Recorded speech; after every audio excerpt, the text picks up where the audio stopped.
প্রিয় শিক্ষার্থী বন্ধুরা, আসসালামু আলাইকুম। আশা করি তোমরা সবাই ভালো আছো। তো আজকে আমি তোমাদের সপ্তম শ্রেণীর বাংলা দ্বিতীয় অধ্যায় প্রমিত ভাষায় কথা বলি।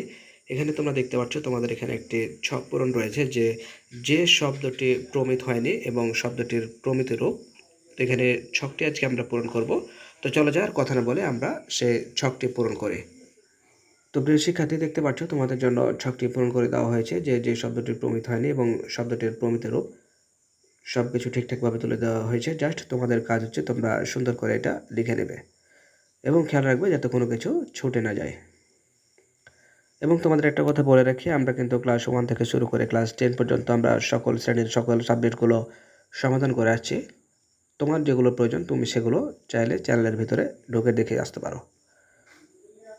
তো দেখতে পাচ্ছ সব কিছু একে একে সব কিছু সমাধান করে দেওয়া হচ্ছে।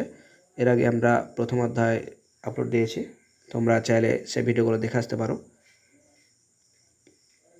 তো ভালো থেকো, দেখা হবে পরবর্তীতে নতুন কোনো ভিডিওতে। আল্লাহ হাফেজ।